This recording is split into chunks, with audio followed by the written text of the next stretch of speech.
Messieurs, dames, nous y voilà. On est en plein dans les fêtes de fin d'année, Bitcoin a pété les 100 000 $ et vous vous faites peut-être spammer par vos proches. Alors, tes bitcoins, ça en est où? Tu penses que c'est le bon moment pour acheter? Bitcoin, il va monter jusqu'à combien? Bref, vous voyez bien où je veux en venir. Aujourd'hui, au JDC, on a décidé de vous prêter main forte. Dans cette vidéo, on va se faire une petite rétrospective de l'année qui vient de s'écouler. Et autant vous le dire tout de suite, 2024 a été l'une des années les plus folles pour l'écosystème crypto. Bon, vous, en ce qui concerne les cryptos, vous êtes des pros, et puis, après tout, vous suivez le JDC, pas vrai? Cette vidéo, elle est là pour vous faire une petite piqûre de rappel d'à quel point cette année a été incroyable en termes de perspectives d'avenir pour notre industrie. En plus, ça vous permettra de ne pas flancher quand votre oncle vous demandera des nouvelles de vos pièces virtuelles. En 2023, l'écosystème crypto sortait tout juste d'une période assez compliquée. Pendant ces 2 ans de bear market, on a eu scandale après scandale. FTX, Terra Luna, les régulations qui se durcissent à travers le monde, avec tout ça, la confiance des investisseurs, elle était littéralement au ras des pâquerettes. Bitcoin galérait à dépasser les 30 000 $ et l'ensemble du marché semblait pris dans une espèce de torpeur avec une capitalisation totale stagnante. Pourtant, à ce moment-là, on avait quand même quelques petits signes. Un intérêt institutionnel croissant, des régulateurs qui montraient des signes d'ouverture et la macro qui commençait doucement à s'éclaircir. La fin de l'année 2023 arrive, on ne savait pas trop à quelle sauce le marché allait nous manger, mais disons que le gros de l'ouragan avait l'air d'être derrière nous. Et on a très vite été fixé à vrai dire. Le 10 janvier, des ETF spot ont été acceptés pour la première crypto-monnaie du marché. Alors pour rappel ou pour info, un ETF spot, c'est un produit financier où l'actif sous-jacent, ici du Bitcoin donc, est réellement possédé. On avait déjà des ETF futurs sur Bitcoin, mais ceux-ci n'achètent pas du Bitcoin à proprement parler. Bon, je vais pas rentrer plus dans le détail car c'est pas le sujet. Si vous voulez en savoir plus, on a fait une vidéo dessus, alors n'hésitez pas à aller jeter un œil. En tout cas, même si on avait déjà la rumeur à ce moment-là depuis quelques mois, là c'était officiel. La SEC, donc le gendarme des marchés financiers américains, a fini par capituler. BlackRock allait mener la danse, très vite suivi par de nombreux autres gestionnaires de fonds. Juste comme ça, BlackRock c'est des mastodontes. Il gère plus de 10 000 milliards de dollars d'actifs et c'est quasiment comme un 3e bras du gouvernement américain. Dès le lendemain de cette approbation, les premiers milliards ont commencé à affluer vers ces nouveaux produits financiers et autant vous dire que ça a été une franche réussite. À tel point en fait que ce lancement d'ETF a été le plus plébiscité de toute l'histoire de ce genre d'actifs. Plus d'1 milliard de volume en à peine une demi-heure après le lancement. Et le volume, il n'a pas cessé d'augmenter pour taper les 100 milliards de dollars pour la première fois en à peine 3 mois. C'est gigantesque et ça témoigne d'un vrai appétit du côté des gros poissons. Aujourd'hui, cette métrique a probablement dépassé les 500 milliards et si on regarde toutes les autres datas, le constat est sans appel. Ça a été un franc succès, en plus d'avoir un potentiel vraiment game changer pour le futur de notre industrie. Dites-vous bien que c'est un véritable raz-de-marée de capitaux qui sont en train d'arriver sur Bitcoin par cette porte-ci. On a aussi vu l'arrivée d'ETF Spot pour Ethereum. Alors la nouvelle, elle a fait un peu moins de bruit pour plein de raisons, mais on peut quand même le souligner. C'est une sorte d'étape et c'est la porte ouverte à d'autres cryptos du coup. Évidemment, les spéculations sont allées bon train, que ce soit pour un ETF sur Solana, XRP ou même le Dogecoin. Oui, le Dogecoin, sous forme d'ETF, dans un portefeuille institutionnel. Il y en a qui y croient dur comme fer, et honnêtement, ce serait pas si déconnant que ça. Oui, parce que 2024, ça a aussi été l'année des memecoins. Alors pour ceux du fond, un memecoin c'est un token marrant, un truc qui n'a pas vraiment d'utilité, mais qui peut gagner en engouement et en popularité avec des communautés. Quand je dis que ça a été l'année du memecoin, c'est pas pour rien. Ce segment particulier de l'écosystème a tapé pratiquement 150 milliards de market cap. Les 3/4 de ces coins ont été créés en 2024 et il faut le dire, environ 97% sont déjà morts. Pour l'anecdote, une étude de CoinWire nous apprend que plus de 75% des influenceurs sur X ont fait la promotion de memecoins qui sont d'ores et déjà tombés dans l'oubli. Si vous comptez mettre les pieds dans les cryptos par la porte des memecoins, n'hésitez pas, mais gardez à l'esprit que devenir riche avec ce genre d'actifs, ça reste très improbable. Alors allez-y doucement. 2024, ça a aussi été l'année des airdrops, particulièrement la première moitié de l'année, faut l'avouer. En juin, l'ensemble des projets qui ont distribué des tokens à leurs primo-utilisateurs avaient airdroppé près de 4 milliards de dollars. Bon, j'ai dit début d'année, mais là très récemment, on a Hyperliquid qui a distribué l'équivalent de 8 milliards de dollars dans un des plus gros airdrops de toute l'histoire de l'écosystème. C'est complètement dingue.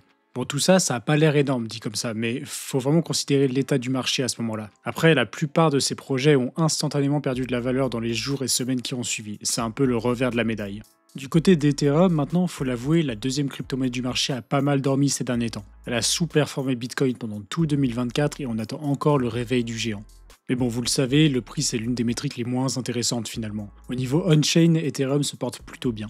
La mise à jour d'Encun a été déployée avec succès en mars. Elle introduit principalement le proto-Danksharding qui prépare la future scalabilité grâce au blob de données, réduisant les coûts pour les solutions de seconde couche. Ça peut paraître un peu rasoir dit comme ça, mais pareil, si ça vous intéresse, on a bien évidemment fait une vidéo sur le sujet.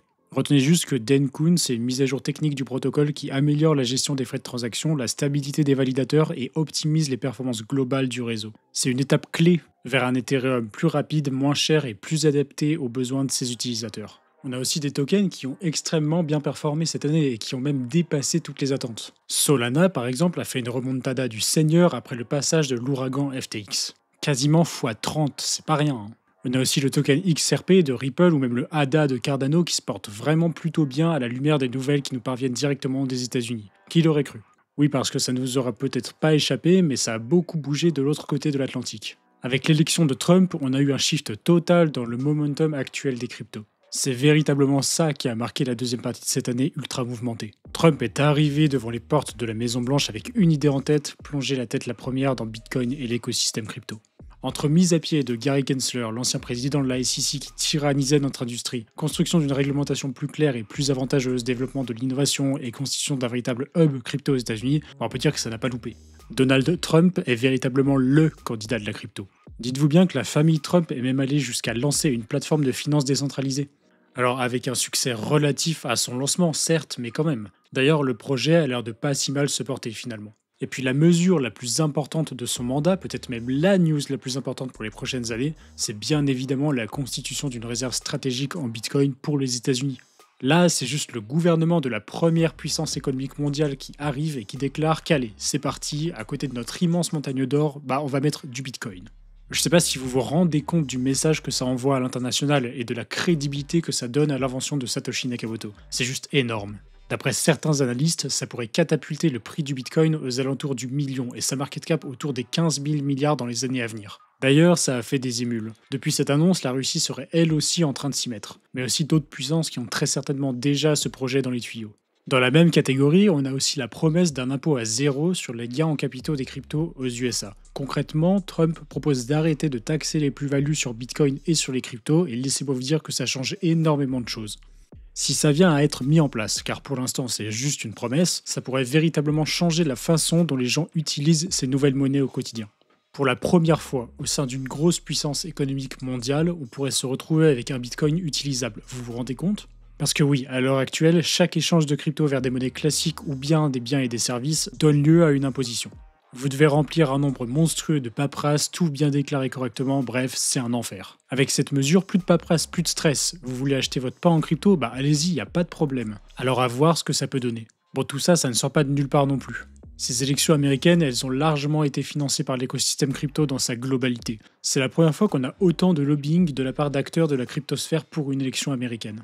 Pour ce mandat, c'est plus de 130 millions de dollars qui ont été déversés dans les campagnes des différents candidats. Les cryptos sont devenus une force de frappe au niveau politique, et ça pareil, ça se pose là. Au niveau des personnalités maintenant, on peut dire que le grand ménage de l'industrie, il a continué sur sa lancée. En avril, c'est Changpeng Zhao, aka CZ, l'ex-PDG de Binance, qui est jugé et condamné à 4 mois de prison ferme pour violation des lois américaines sur le blanchiment d'argent. Évidemment, après avoir plaidé coupable et payé une amende de 50 millions de dollars. Il a purgé sa peine en Californie et il a été libéré en septembre 2024. On a aussi eu la suite de l'affaire FTX avec Sam Bankman-Fried, l'ancien PDG de la plateforme, qui a été condamné à 25 ans de prison. Là, à l'heure où je vous parle, il est derrière les barreaux dans une prison de New York et il écrit un journal. Dedans, il nous parle d'à quel point son doudou lui manque et de comment il a trade des muffins à un mec défoncé, couché sur un oreiller fait de rembourrage de matelas déchirés à l'intérieur d'un t-shirt, entre autres. Et évidemment, on ne peut pas passer à côté de Michael Saylor. 2024, ça aura vraiment été son année. MicroStrategy a multiplié les acquisitions de Bitcoin, portant le total de leur bag à 439 000 Bitcoins à l'heure de l'écriture de cette vidéo, soit plus de 2% de l'offre totale en circulation. Saylor a également annoncé un plan ambitieux visant à lever 42 milliards de dollars sur 3 ans pour poursuivre sa fièvre acheteuse. Et c'est aussi cette année qu'il a montré à tout le monde que ouais, c'est bien le boss. En tout cas pour l'instant. Rien qu'en 2024, l'action MSTR a tapé le x10 à son ATH, et très récemment encore, MicroStrategy se retrouvait listé au Nasdaq 100. Je sais pas si vous vous rendez compte, mais ça veut dire que tous les gens qui voudraient investir sur les valeurs technologiques se retrouvent exposés à Bitcoin d'une manière ou d'une autre par le biais de MicroStrategy. En parallèle, Saylor a activement plaidé pour une adoption élargie du Bitcoin par d'autres grandes entreprises. Il a discuté avec le board de Microsoft pour tenter de les orange peel bien comme il faut, et les convaincre d'ajouter du Bitcoin à leur trésorerie par la même occasion. Malheureusement, le géant de l'informatique n'a pas vraiment été convaincu, et l'écrasante majorité des actionnaires ont voté contre. Un GMI I guess. Mention spéciale à Nayib Bukele aussi, l'actuel président du Salvador. Fin 2022, il a annoncé acheter un bitcoin quotidiennement avec les trésoreries du pays. Depuis, on dirait bien que son pari a porté ses fruits. Avec la hausse de cette année, ils ont pratiquement doublé la valeur de leur bague, portant le tout à 600 millions de dollars pour 350 millions de profits non réalisés. Bon après, vous savez ce qu'on dit, hein. Quand vous commencez à vouloir prendre des screenshots de votre wallet, c'est que c'est peut-être le bon moment pour commencer à vendre. Mais bon, il a pas l'air décidé. À la place, il continue d'acheter et à croire profondément en l'invention de Satoshi Nakamoto. Au niveau adoption par la population, par contre, c'est pas trop ça. Peu de gens utilisent Bitcoin au quotidien finalement au Salvador, mais force est de constater que tout de même, ça a des effets positifs. La criminalité a drastiquement diminué dans le petit pays d'Amérique centrale, autrefois réputé comme l'un des plus dangereux au monde. Évidemment, on n'obtient pas ce genre de résultats juste avec Bitcoin, il y a aussi toute une politique très dure derrière. Mais bon, faut l'avouer, l'adoption de la première crypto-monnaie du marché a mis un coup de projecteur monstrueux sur le Salvador au niveau de la scène internationale, et son pari est scruté de très très près. Et voilà, encore une de passée. 2024 a été une année absolument déterminante pour l'écosystème crypto. Des ETF qui changent la donne, des figures emblématiques qui tombent ou qui s'élèvent, et une adoption qui progresse à une vitesse folle, le tout dans un contexte où les lignes bougent, autant sur le plan technique que politique. Au fur et à mesure du temps qui passe, Bitcoin est de plus en plus solide et plus que jamais, on a la sensation qu'il est là pour durer. Alors oui, il reste des défis, des doutes, des incertitudes. Mais si on regarde tout ça avec un peu de recul, on voit bien que la vision de Satoshi Nakamoto est en train de s'ancrer dans une réalité qui dépasse toutes les attentes. Ce n'est plus juste une aventure pour quelques passionnés ou un pari risqué, c'est une révolution qui s'installe, qui structure et qui impacte le monde entier. Et le truc cool, c'est que vous en faites partie d'une manière ou d'une autre. Vous êtes la preuve vivante que ce marché récompense ceux qui savent garder leur sang-froid et leurs convictions, même quand ça pète dans tous les sens, que ce soit à la hausse ou à la baisse. Restez curieux, continuez d'apprendre et surtout gardez le cap. En tout cas, soyez certains qu'au JDC, on va le garder et qu'on va continuer à vous accompagner dans cette aventure en traitant l'actualité de l'écosystème comme on le fait depuis plus de 7 ans maintenant. N'hésitez pas à nous rejoindre sur notre canal Telegram d'actualité, on vous tient au courant en direct live de tout ce qui se passe dans l'écosystème. C'est gratuit et honnêtement, ça fait gagner un temps monstrueux. Perso, je suis fan. N'hésitez pas non plus à me dire en commentaire quels ont été pour vous les événements marquants de cette année, car j'en ai forcément oublié.